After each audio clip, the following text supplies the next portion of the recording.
নমস্কার বন্ধুরা, একটি ফ্রেমের জীবন চ্যানেলের নতুন একটি ভিডিওতে তোমাদের অনেক অনেক স্বাগত। ভিডিওটা দিতে একটু লেট হয়ে গেল কারণ এডিট করার সময় পাচ্ছিলাম না। আমি আগের মতন ডেইলি যে ভিডিওগুলো ছাড়তাম শর্ট ভিডিও, সেই ভিডিওগুলো দেওয়ার চেষ্টা করব।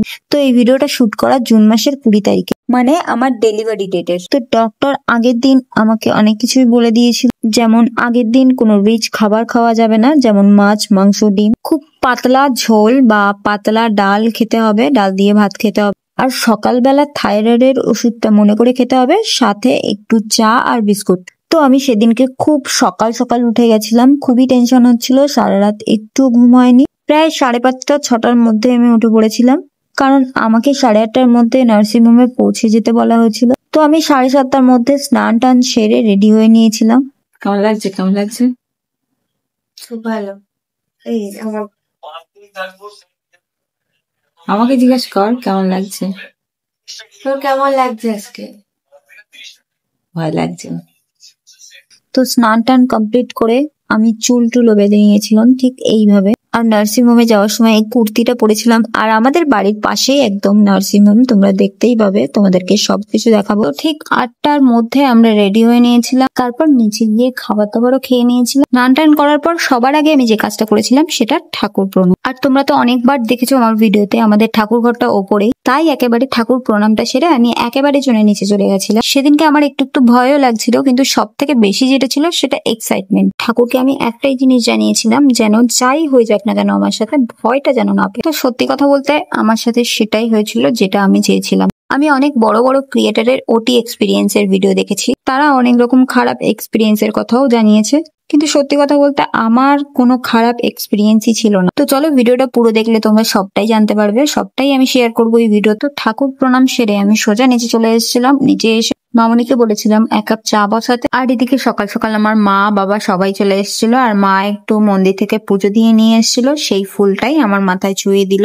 তারপর যারা যারা নার্সিং হোমে যাবে সবাই চলে এসেছিল মোটামুটি বাড়িতে। আর যেহেতু বাড়ির পাশেই নার্সিং হোম, তাই বাদ বাকি লোক সোজা নার্সিং হোমে চলে গেছিল। তো আমি গরম গরম চা দিয়ে বিস্কুট ভিজিয়ে খেতে শুরু করে দিয়েছিলাম। আর যত টাইম এগিয়ে আসছিল ততই বুকের ধুকধুকানিটা বেড়েই যাচ্ছিল। তো আমি অনেক চেষ্টা করেছি আমার ভয়টাকে কন্ট্রোল করার জন্য। তো তারপরে আমাদের বেরোনোর টাইম হয়ে গেছিল, তাই আমরা সবাই মিলে একসাথে বেরিয়ে পড়লাম। প্রথম থেকে লাস্ট পর্যন্ত যা যা রিপোর্ট ছিল, কাগজপত্র ছিল, সবকিছু নিয়ে বেরিয়ে গেছিলাম, ইভেন আধার কার্ডটাও। তো আমি গেছিলাম সুবর্ণর বাইকে, আর আমার বোন গেছিল বাবার বাইকে, আর বাদ বাকি সবাই টোটোতে করে এসেছিল। আমি বোনকে বলেছিলাম আমরা আগে আগে বাইক নিয়ে যাচ্ছি, তোরা পিছিয়ে পিছিয়ে আয় আর আমার ভিডিওটা করে দে। ও সেটা না করে নিজের ভিডিও করতে শুরু করে দিল। তারপর 1 মিনিটের মধ্যে নার্সিং হোমে পৌঁছে গেলাম। আমি যেখানে ইউএসজি করাতে যেতাম তার পাশেই নার্সিং হোমটা। আমরা মোটামুটি 8:15 ভিতর নার্সিং হোমে পৌঁছে গেছিলাম। যখন দেখলাম নার্সিং হোমে পৌঁছে গেছে তখন প্রচন্ড ভয় লাগছিল আমার, কিন্তু কাউকে বুঝতে দেয়নি।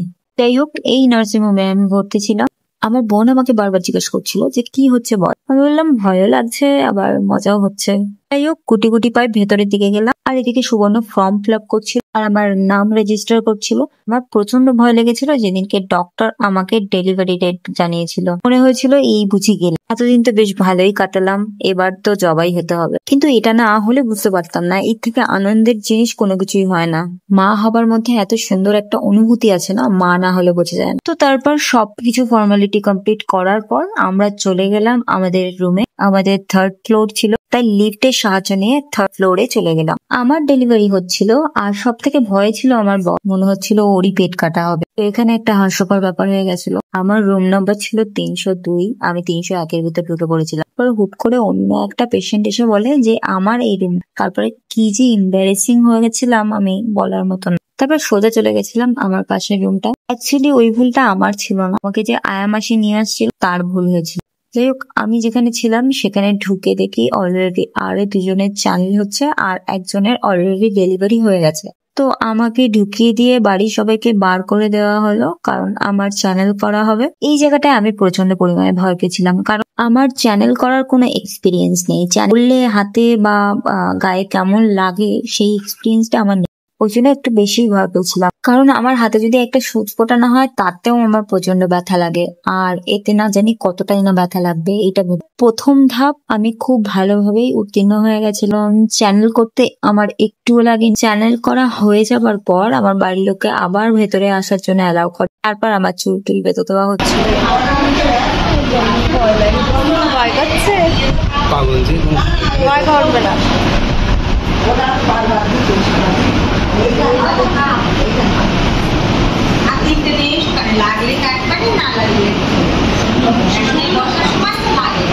তারপর গুটি গুটি পায়ে সবাই আস্তে আস্তে বাইরে বেরিয়ে যায়। আমার সেই চ্যানেলের ভেতর স্লাইনের বোতল জুড়িয়ে দেওয়া হয়, কারণ তার 5 মিনিট পরে আমাকে নিয়ে যাওয়া হবে ওটি রুমে। তারপর আমি যখন ওটি রুমে ঢুকছি, আমি দেখে তো অবাক, মানে আমার বাড়ি থেকে টোটাল 40 জন মতন লোক এসেছিল। মানে আমি আশাও করিনি যে এতজন লোক আসবে। তো যাই হোক, এই যে সময়টা, মানে আমি যখন ওটি রুমের ভিতর ঢুকছিলাম, এই সময়টার ফিলিং বিশেষ করো আমি তোমাদেরকে বলে বোঝাতেই পারবো না। মানে আমি তখন এতটাই টেনশনে ছিল। আমার বর আমার পিঠে একবার বাড়ি মেরেছে, আমি খেয়ালে করিনি।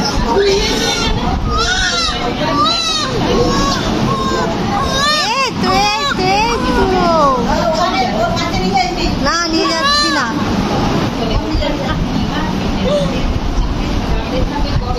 তারপরে সেদিনকে আর কোনো ফুটেজ নেওয়া হয়নি, কারণ অ্যালাউ ছিল না। টোটালি আমার ধারে পাশে কাউকেই আসতে দিচ্ছিল না। জাস্ট আমার বাচ্চাকে দেখে সবাই চলে যাচ্ছিল। আর আমার বাচ্চার গলা তোমাদের শুনিয়ে দিলাম।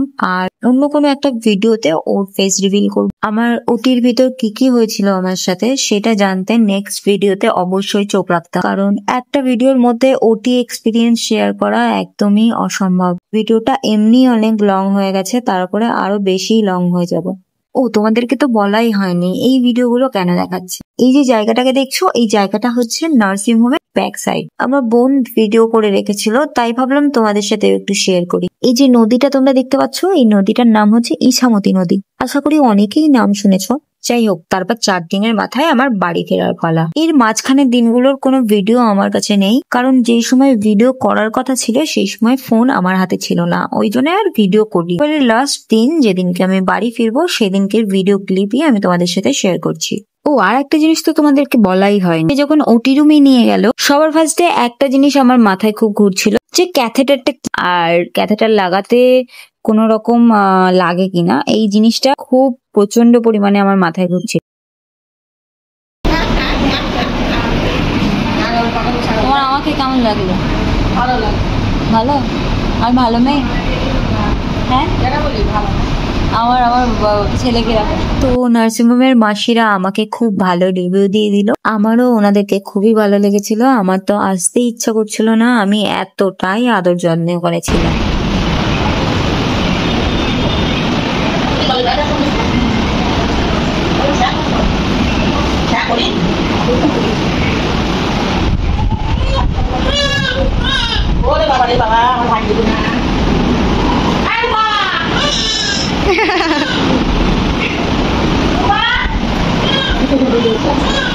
এগুলো মোমেন্ট থেকে যাবে।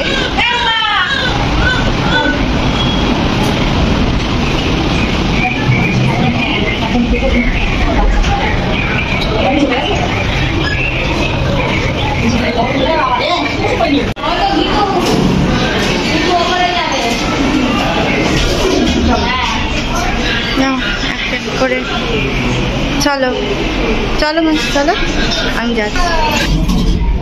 50 টাকা, তো সেই 50 টাকা আমার গা নিচে এসেছে।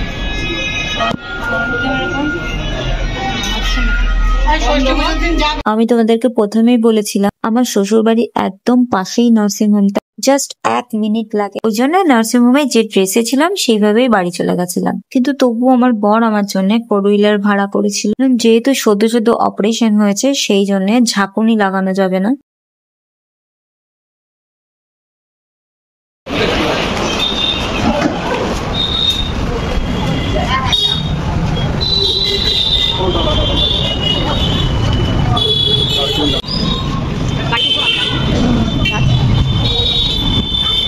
বাইরে এসে দেখি আমাদের গাড়ি রেডি, তো আমাদের উঠে বাড়ি যাবার পালা। তো আমরা বেশি দেরি না করে ঝটপট করে গাড়িতে উঠে পড়লাম 2 সদস্যকে নিয়ে। ঠিক আছে ভাই, আমার সাথে যাচ্ছে।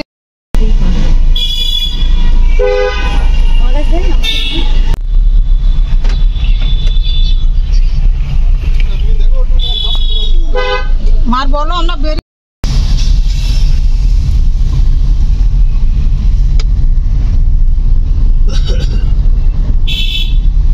তারপর আমরা সবাই মিলে অ্যাট লাস্ট বাড়িতে পৌঁছালাম। বাড়িতে পৌঁছানোর পর নতুন সদস্যকে দেওয়ার জন্য লাইন পড়ে গেছিল রীতিমতো। সবাই অনেক এক্সাইটেডও ছিল। তারপর শঙ্খবাজ গৃহ প্রবেশ করানো হলো।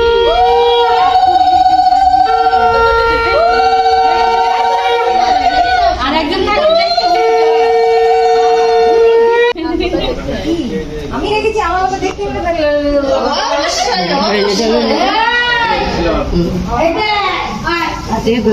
সবাই দেবে। ওকে চলো আজকের ভিডিওটা এই পর্যন্ত। আবার দেখা হচ্ছে নেক্সট কোনো ব্লগে। ততদিন তোমরা খুব ভালো থেকো, সুস্থ থেকো, সবাইকে ভালো রেখো। আমার ভিডিওর জন্য অপেক্ষা করো। আর ভিডিওটা ভালো লাগলে অবশ্যই লাইক সাবস্ক্রাইব করে দিও। আর সাবস্ক্রাইবের পাশে যে বেল আইকনটা থাকে সেটাও বাজিয়ে দিও।